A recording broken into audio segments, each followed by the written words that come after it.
ਅੱਜ ਦਾ ਜਿਹੜਾ ਮੌਜੂ ਹੈ ਨਾ ਉਹ ਮੇਰੇ ਜ਼ਿਹਨ 'ਚ ਆਇਆ ਕਿ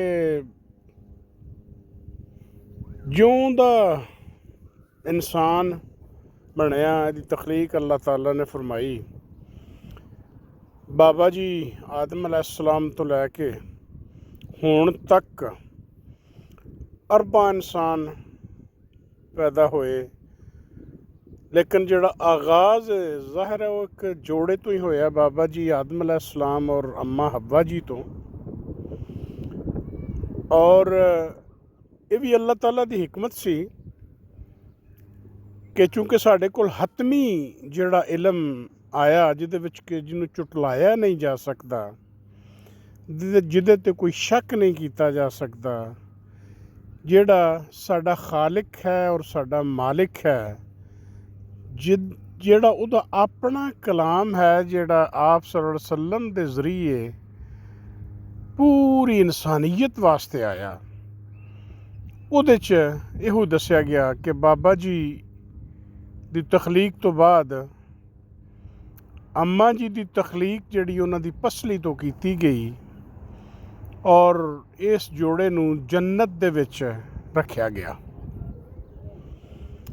ਹੁਣ ਉਸ ਜਗ੍ਹਾ ਤੋਂ ਬਾਅਦ ਸਭ ਕੁਝ ਜੋ ਕੁਝ ਇਸ ਦੁਨੀਆ 'ਤੇ ਹੁੰਦਾ ਹੈ, ਜਾਂ ਜੰਨਤ ਵਿੱਚ ਜਾਂ ਜਹੰਨਮ ਵਿੱਚ ਜਾਂ ਕਾਇਨਾਤ ਦੇ ਵਿੱਚ, ਸੂਰਜ ਹੈ, ਜ਼ਮੀਨ ਹੈ, ਆਸਮਾਨ ਹੈ, ਚੰਦ ਹੈ, ਸਿਤਾਰੇ ਹੈ ਨੇ, ਪਰਿੰਦੇ ਹੈ ਨੇ, ਚਰਿੰਦ ਹੈ ਨੇ, ਬੈਕਟੀਰੀਆ ਨੇ, ਵਾਇਰਸ ਨੇ, ਪੈਰਾਸਾਈਟਸ ਨੇ, ਜੋ ਕੁਛ ਵੀ ਮਾਦੀ ਅਸ਼ਿਆ ਜਾਂ ਜਿਹੜੀ ਜ਼ਿੰਦਾ ਚੀਜ਼ਾਂ ਸਾਹਮਣੇ ਤੁਹਾਨੂੰ ਨਜ਼ਰ ਆਉਂਦੀਆਂ ਨੇ ਮਾਦੀ ਅਸ਼ਿਆ ਦੇ ਵਿੱਚ, ਕਿ ਜਿਹੜੇ ਇਨਸਾਨ ਨੇ, ਹੈਵਾਨ ਨੇ, ਪੌਦੇ ਨੇ, ਜੋ ਕੁਝ ਨੇ, ਪਹਾੜ ਨੇ, ਮਾਦਨੀਆਤ ਨੇ, ਰਿਸੋਰਸਿਸ ਜਿਨ੍ਹਾਂ ਨੂੰ ਤੁਸੀਂ ਕਹਿੰਦੇ ਹੋ, ਇਹ ਤਮਾਮ ਤਰ ਅੱਲਾਹ ਤਾਲਾ ਨੇ ਕਿਸੇ हिकमत ਦੇ तहत इन्हें तख्लीक फरमाई। और इस तख्लीक ते ज़ाहिर है बेमकसद इन्हां चों कोई चीज़ भी नहीं।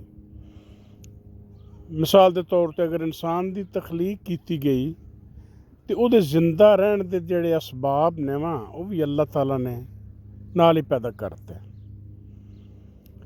बाबा जी आदम अलैहिस्सलाम ते अम्मा हव्वा जी जन्नत दे विच रहिंदे सन,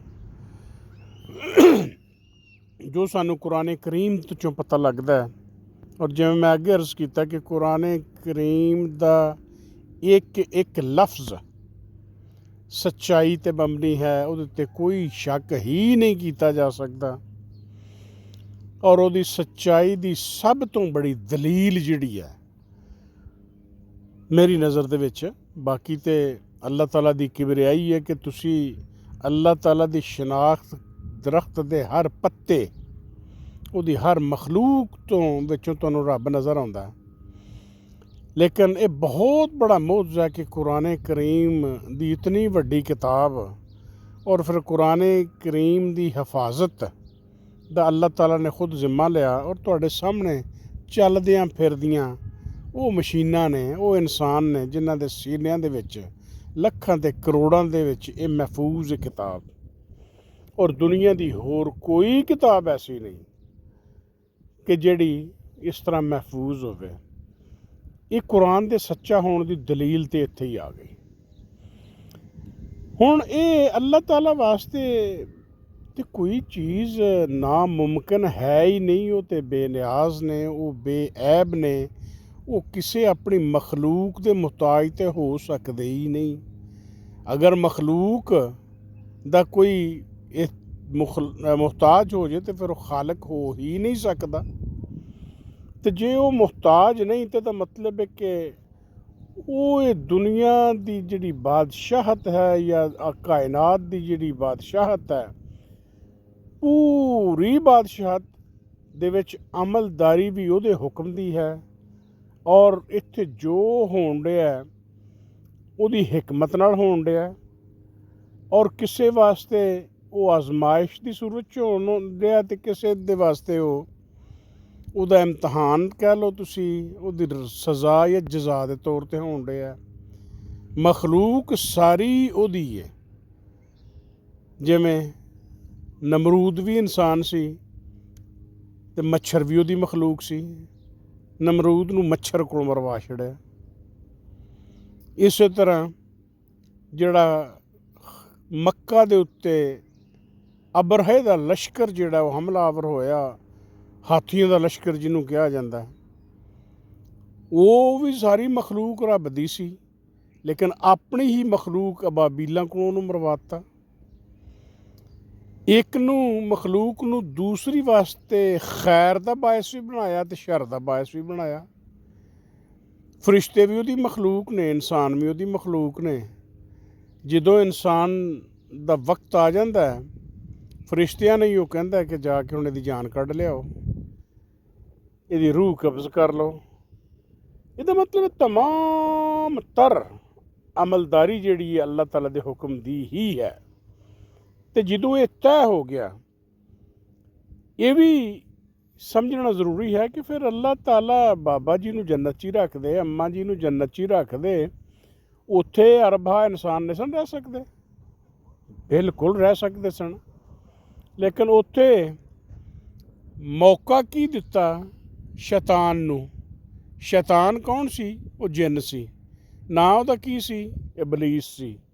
ਬਹੁਤ ਇਬਾਦਤ ਗੁਜ਼ਾਰ ਸੀ, ਬਹੁਤ ਇਬਾਦਤ ਗੁਜ਼ਾਰ ਸੀ।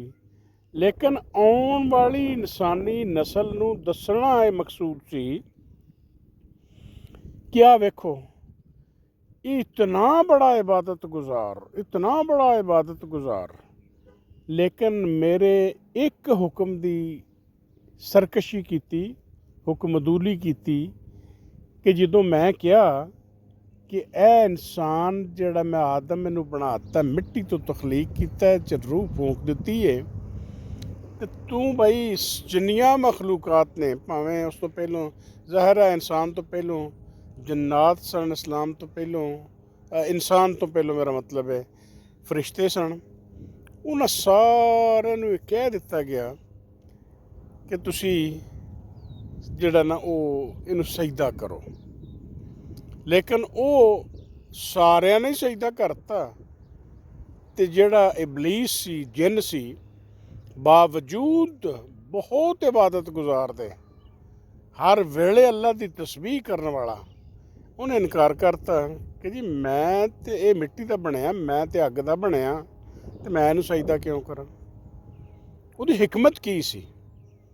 ਫਿਰ ਹਿਕਮਤ ਰੱਬ ਦੇ ਵਿੱਚ ਨੇ ਇਹੀ ਸੀ ਕਿ ਮੈਂ ਅੱਗੇ ਫਰਿਸ਼ਤੇ ਬਣਾਏ, ਜਿੰਨ ਬਣਾਏ, ਅਤੇ ਫਿਰ ਫਰਿਸ਼ਤਿਆਂ ਨੇ ਤਾਂ ਆਖਿਆ ਵੀ ਅੱਲਾ ਜੀ ਸਾਨੂੰ ਜਿਹੜਾ ਨਾ ਜੋ ਹੁਕਮ ਦਿੱਤਾ ਸੀ ਤਾਮੀਲ ਕਰਨੇ ਆ, ਉਂਝ ਸਾਡੀ ਇਤਲਾਹ ਵਾਸਤੇ, ਆਉਣ ਵਾਲੀਆਂ ਨਸਲਾਂ ਦੀ ਇਤਲਾਹ ਵਾਸਤੇ ਹੀ ਉਹਦੇ 'ਚ ਗੱਲ ਕਰਾਤੀ ਉਹਨਾਂ ਕੋਲੋਂ ਕਿ ਆ ਵੇਖੋ ਤੁਸੀਂ ਇਹ ਜਿੰਨ ਬਣਾਏ ਸਨ ਅਤੇ ਇਹਨਾਂ ਕਿੰਨਾ ਫਸਾਦ ਕੀਤਾ ਸੀ, ਅਤੇ ਅਖੀਰ ਬੜੀ ਮੁਸ਼ਕਿਲ ਇਹਨਾਂ ਨੂੰ ਅਸੀਂ ਤੁਹਾਡੇ ਹੁਕਮ ਤੋਂ ਮੁਤਾਬਕ ਅਸੀਂ ਇਹਨਾਂ ਨੂੰ ਕਾਬੂ ਕਰ ਲਿਆ। ਕਿਹੜਾ ਕੰਮ ਸੀ ਇਹ ਅਸੀਂ ਇਹ ਰਾਹੇ ਫਸਾਦ 'ਤੇ ਸਨ। ਅਤੇ ਸਿਰਫ ਐਵੇਂ ਇੱਕ ਜਿਵੇਂ ਹੁੰਦਾ ਨਾ ਕਿ ਸਾਈਡ ਤੋਂ ਡਰਦਿਆਂ ਬੰਦ ਗੱਲ ਕਰ ਛੜੀ, ਲੇਕਿਨ ਉਸ ਡਰਦਿਆਂ ਗੱਲ ਕਰਨ ਦੇ ਵਿੱਚ ਵੀ ਹਿਕਮਤ ਇਹ ਸੀ ਵੀ ਆਉਣ ਵਾਲੀਆਂ ਨਸਲਾਂ ਨੂੰ ਪਤਾ ਲੱਗੇ। ਹੁਣ ਲਾਈਨ ਇੱਕ ਖਿੱਚ ਦਿੱਤੀ ਅੱਲਾਹ ਤਾਲਾ ਨੇ ਉਸ ਵੇਲੇ। ਸ਼ੈਤਾਨ ਜਿਹੜਾ ਨਾ, ਇਹ ਆਖਰੀ ਲਾਈਨ ਨਹੀਂ, ਲਾਈਨਾਂ ਤਾਂ ਬਾਅਦ 'ਚ ਵੀ ਕਈ ਫਿਰ ਆਉਂਦੀਆਂ ਰਹੀਆਂ, ਲੇਕਿਨ ਇੱਕ ਲਾਈਨ, ਵੱਡੀ ਲਾਈਨ ਅਤੇ ਵਾਜ਼ੇ ਲਾਈਨ ਕਿ ਇਸ ਪਾਸੇ ਹੋ ਜਾਓ ਬਈ ਉਹ ਲੋਕ ਜਿਨ੍ਹਾਂ ਨੇ ਸਜਦਾ ਕਰਤਾ ਮੇਰੇ ਹੁਕਮ ਦੇ ਮੁਤਾਬਕ ਬਾਬੇ ਆਦਮ ਨੂੰ, ਅਤੇ ਬਈ ਤੂੰ ਇੱਧਰ ਹੋ ਜਾ ਸ਼ੈਤਾਨ, ਇਬਲੀਸ ਤੂੰ ਇੱਧਰ ਹੋ ਜਾ, ਤੂੰ ਜਿਹੜਾ ਨਾ ਸਜਦਾ ਨਹੀਂ ਕੀਤਾ, ਇਸ ਵਾਸਤੇ ਤੂੰ ਵੱਖਰਾ ਹੋ ਜਾ। ਉਹ ਵੱਖਰਾ ਹੋ ਗਿਆ।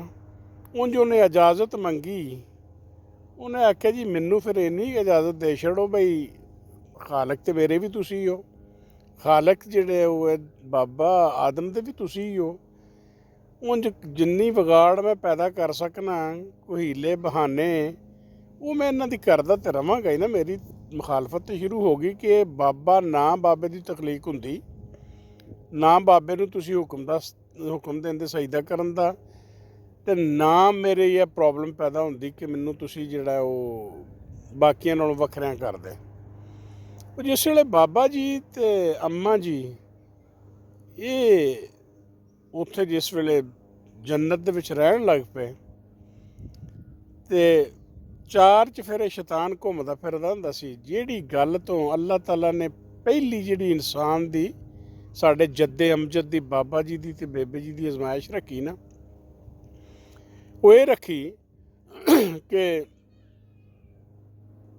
ਇਹ ਦਰਖਤ ਜਿਹੜਾ ਨਾ, ਤੁਸੀਂ ਇਹਦੇ ਨੇੜੇ ਨਹੀਂ ਜਾਣਾ, ਔਰ ਜੇ ਤੁਸੀਂ ਇਹਦੇ ਤੋਂ ਖਾ ਲਿਆ, ਇਹਦੇ ਨੇੜੇ ਰਹੇ, ਤੇ ਫਿਰ ਤੁਸੀਂ ਜੰਨਤ 'ਚ ਨਹੀਂ ਰਹਿਣਾ। ਫਿਰ ਤੁਸੀਂ ਜਿਹੜਾ ਨਾ ਉਸੇ ਤਰ੍ਹਾਂ ਸਰਕਸ਼ ਔਰ ਮੇਰੇ ਹੁਕਮ ਅਦੂਲੀ ਕਰੋਗੇ ਜਿਵੇਂ ਇਬਲੀਸ ਨੇ ਕੀਤੀ ਹੈ। ਮੌਜ ਮੇਲਾ ਲੱਗ ਗਿਆ, ਬਾਬਾ ਜੀ ਬੇਬੇ ਜੀ ਉੱਥੇ ਰਹਿਣ ਲੱਗ ਪਏ। ਹੁਣ ਇਹ ਗੱਲ ਦਾ ਪਤਾ ਸੀ ਇਬਲੀਸ ਨੂੰ ਕਿ ਇਹਨਾਂ ਨੂੰ ਦੱਸਿਆ ਰੱਬ ਨੇ ਵੀ ਇਸ ਦਰਖਤ ਦੇ ਨੇੜੇ ਨਹੀਂ ਹੋਣਾ। ਹੁਣ ਬਾਬਾ ਜੀ ਨੇ ਅਪਰੋਚ ਕੀ ਕੀਤਾ ਕਿ ਬਾਬਾ ਜੀ ਦਾ ਇਰਾਦਾ ਸੀ ਇਹਨਾਂ ਨੂੰ ਮੈਂ ਕਿਸੇ ਤਰ੍ਹਾਂ ਖਵਾ ਦੇਵਾਂ। ਉਹ ਬੇਬੇ ਦੇ ਕੋਲ ਗਏ, ਅੰਮਾ ਜੀ ਹੱਵਾ ਕੋਲ, ਤੇ ਉਹਨਾਂ ਨੂੰ ਜਾ ਕੇ ਆਖਿਆ, ਬੇਬੇ ਤੈਨੂੰ ਪਤਾ ਬਈ ਇਹ ਡੱਕਿਆ ਕਿਹੜੀ ਗੱਲੋਂ ਹੈ ਰੱਬ ਨੇ ਤੁਹਾਨੂੰ? ਉਹਨੇ ਵੀ, ਬੇਬੇ ਹੋਰਾਂ ਨੇ ਵੀ ਕੰਨ ਧਰੇ, ਇਹਦੇ ਵਿੱਚ ਵੀ ਸਬਕ ਹੈ, ਇਹਦੇ ਵਿੱਚ ਵੀ ਸਬਕ ਹੈ ਕਿ ਸ਼ੈਤਾਨ ਬਾਬਾ ਜੀ ਕੋਲ ਸਿੱਧਾ ਕਿਉਂ ਨਾ ਚਲਾ ਗਿਆ। ਉਹ ਬੇਬੇ ਕੋਲੋਂ ਹੀ ਉਹਨੇ ਸਵਾਰੇ ਜ਼ਰੂਰ ਕਰਾਉਣੀ ਸੀ, ਲੇਕਿਨ ਔਰਤਾਂ ਜਿਹੜੀਆਂ ਹੁੰਦੀਆਂ ਨੇ, ਖੁਆਤੀਨ ਜਿਹੜੀਆਂ ਹੁੰਦੀਆਂ, ਨਰਮ ਦਿਲ ਹੋ ਜਾਂਦੀਆਂ, ਮੰਨ ਜਾਂਦੀਆਂ ਨੇ ਛੇਤੀ। ਇਬਲੀਸ ਨੇ ਉਹਨਾਂ ਨੂੰ ਕਾਇਲ ਕਰ ਲਿਆ ਇਸ ਗੱਲ 'ਤੇ ਕਿ ਜੇ ਤੁਸੀਂ ਇਹ ਦਰਖਤ ਦਾ ਫਲ ਖਾ ਲਿਆ, ਫਲ ਸੀ ਜਾਂ ਪੱਤਾ ਸੀ ਜਾਂ ਜੋ ਵੀ ਸੀ, ਤੇ ਤੁਸੀਂ ਤਾ ਹਯਾਤ ਜਿਉਂ ਤੱਕ ਜੰਨਤ ਕਾਇਨਾਤ ਹਰ ਸ਼ੈ ਅਮਰ ਹੋ ਜਾਓਗੇ, ਫਨਾ ਨਹੀਂ ਹੋਵੋਗੇ ਤੁਸੀਂ, ਔਰ ਤੁਹਾਡੀਆਂ ਆਉਣ ਵਾਲੀਆਂ ਨਸਲਾਂ ਵੀ ਇੱਥੇ ਰਹਿਣਗੀਆਂ। ਤੁਸੀਂ ਇਹ ਤੁਹਾਨੂੰ ਡੱਕਿਆ ਇਸ ਵਾਸਤੇ ਵੀ ਇਹ ਨਾ ਖਾਇਓ ਜੇ ਕਿ ਤਾਂ ਕਿ ਤੁਸੀਂ ਪਰਮਾਨੈਂਟ ਇੱਥੇ ਦੇ ਰੈਜ਼ੀਡੈਂਟ ਨਾ ਹੋ ਜਾਓ, ਇੱਥੇ ਦੇ ਸਿਟੀਜ਼ਨ ਨਾ ਹੋ ਜਾਓ, ਵੀ ਤੁਸੀਂ ਜੰਨਤ 'ਚ ਹੀ ਰਹਿਣਾ।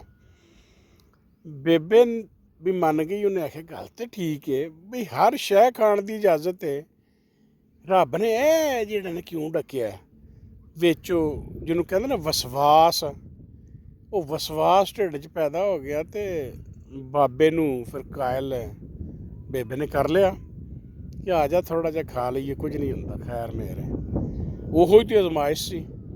ਜਿਸ ਵੇਲੇ ਅਜ਼ਮਾਇਸ਼ ਪੂਰੀ ਹੋ ਗਈ, ਉਹ ਖਾ ਲਿਆ ਉਹਨਾਂ ਨੇ, ਗੱਲ ਵੱਧ ਗਈ। ਅੱਲਾ ਨੇ ਆਖਿਆ ਤੁਹਾਨੂੰ ਮੈਂ ਡੱਕਿਆ ਸੀ, ਇਹ ਕੰਮ ਨਾ ਕਰਿਓ ਜੇ। ਉਂਝ ਉਹ ਫਿਰ ਕੰਮ ਜਿਸ ਵੇਲੇ ਕਰ ਲਿਆ, ਉਹਨੇ ਆਖਿਆ ਫਿਰ ਹੁਣ ਜਾਓ ਤੁਸੀਂ। ਇਸ ਗੱਲੋਂ ਹੀ ਤੁਹਾਨੂੰ ਇਹਨੇ ਆਖਿਆ ਨਾ ਇਬਲੀਸ ਨੇ ਵੀ ਤੁਸੀਂ ਇੱਥੋਂ ਨਿਕਲਣਾ ਨਹੀਂ। ਹੁਣ ਤੁਸੀਂ ਨਿਕਲਣਾ ਹੀ ਇਸ ਵਜ੍ਹਾ ਤੋਂ ਹੈ ਕਿ ਤੁਸੀਂ ਮੇਰੀ ਨਹੀਂ ਮੰਨੀ, ਤੁਸੀਂ ਇਹਦੀ ਮੰਨੀ ਹੈ, ਤੇ ਤੁਸੀਂ ਇਹ ਖਾ ਲਿਆ।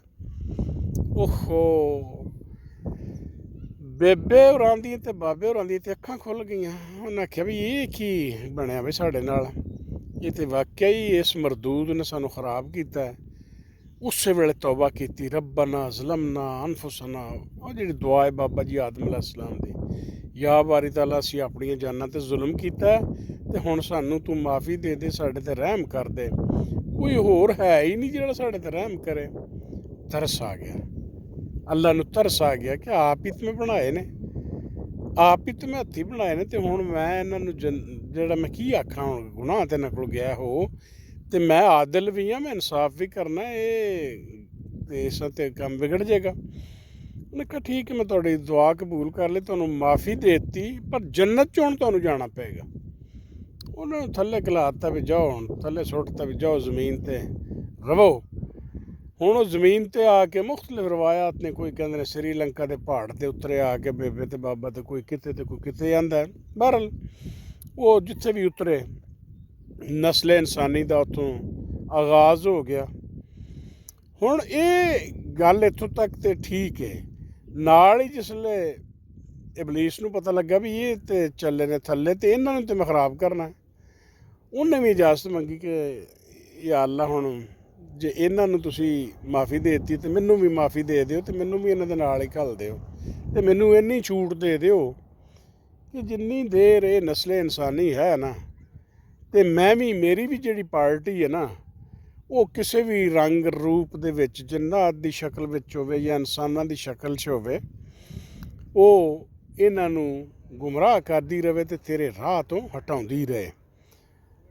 ਅੱਲਾਹ ਤਾਲਾ ਨੇ ਕਿਹਾ ਜਾ ਤੂੰ ਵੀ ਜਾ, ਤੂੰ ਆਪਣਾ ਕੰਮ ਕਰ, ਤੇ ਤੈਨੂੰ ਇਹ ਵੀ ਛੂਟ ਢਿੱਲ ਮਾਰ ਜਿਹੜੇ ਮੇਰੀ ਪਾਰਟੀ ਦੇ ਹੋਏ यानी हिजबुल्ला दे होए वो तो तेरे आखे नहीं लगते, तो जेडे शैतान यानी तेरी पार्टी बनते ने, एक इन्होंने जुर्म कर लिया कि इन्होंने तेरी वजह तो जन्नत चों मैं कढ़ता है, तो गांह जेड़ा वो इस इन्होंने तू जिन्ना भी गुमराह करेगा करता रह, टिल मारी रख, जेडे मेरे होणगे वो तो गुमराह होंदे कोई नहीं, तो जेडे तेरे नाल टुर पैणगे तो ਇਹਦਾ मतलब है कि उन्होंने वास्ते फिर जहन्नम सजा जजा का दिन मुकर्रर है। फिर वो इत्थों की दुनिया के ਜਿਹੜੇ ਵੀ ਤਰੀਕਾ ਘਰ ਰਹਿਣ ਦੇ ਸਾਨੂੰ ਦੱਸ ਦਿੱਤੇ, ਕੁਝ ਸਹੀਫਿਆਂ ਦੇ ਥਰੂ, ਕੁਝ ਇੰਜੀਲ, ਬਾਈਬਲ, ਜ਼ਬੂਰ, ਕੁਰਾਨ ਦੇ ਥਰੂ ਸਭ ਕੁਝ ਦੱਸ ਦਿੱਤਾ।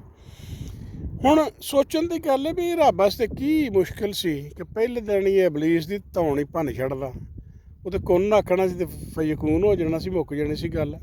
ਨਾ ਇਹ ਸ਼ੈਤਾਨ ਹੁੰਦਾ, ਨਾ ਇਹ ਬੇਬੇ ਨੂੰ ਕਾਇਲ ਕਰਦਾ, ਨਾ ਬਾਬਾ ਮੰਨਦਾ, ਨਾ ਇਹ ਉਹ ਫਲ ਖਾਂਦੇ ਜਾਂ ਪੱਤੇ ਖਾਂਦੇ ਜਾਂ ਦਰਖਤ ਦੇ ਨੇੜੇ ਜਾਂਦੇ ਜਿਹੜਾ ਸ਼ਜਰੇ ਮਮਨੂਆ ਜਿਹਨੂੰ ਆਂਦੇ ਨੇ, ਤੇ ਨਾ ਇਹ ਥੱਲੇ ਇੱਥੇ ਇਹਨਾਂ ਨੂੰ ਸੁੱਟਿਆ ਜਾਂਦਾ, ਤੇ ਨਾ ਹੀ ਅਸੀਂ ਇੱਥੇ ਹੁੰਦੇ।